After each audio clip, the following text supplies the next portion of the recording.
Today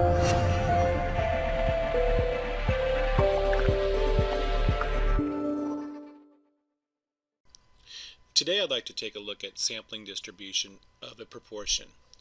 So please turn in your study guides to this section. Now suppose we tossed a coin 25 times and recorded the number of heads. Now let's say we repeated this procedure 100 times. If we were to calculate the proportion of heads and make a histogram of the results, what type of shape do you think the distribution would have? The histogram is a partial graph of the sampling distribution of all sample proportions of sample size 25. If I found all possible sample proportions, the shape of the histogram would be approximately normal.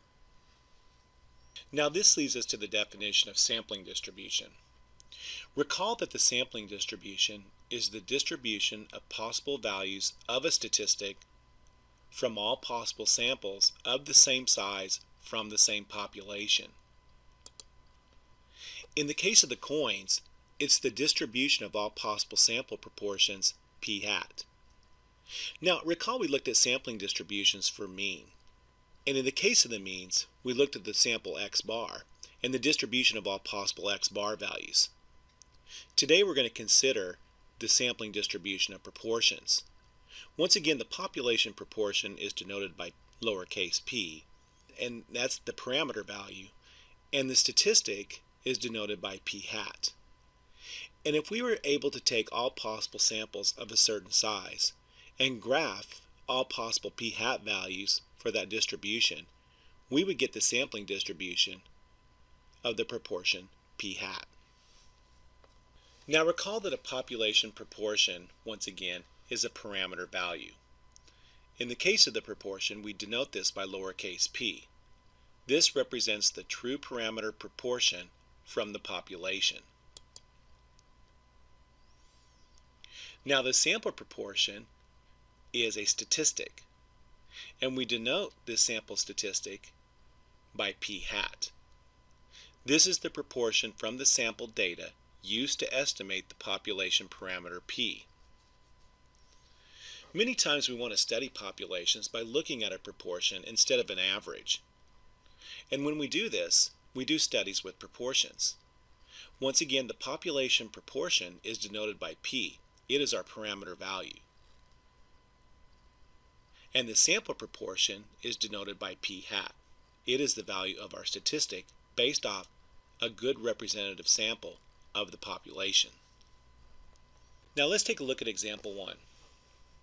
Suppose we have a small population here of 6 people. We have Alice, Ben, Charles, Denise, Edward, and Frank. What is the proportion of females of this population? Well, that's fairly easy to calculate.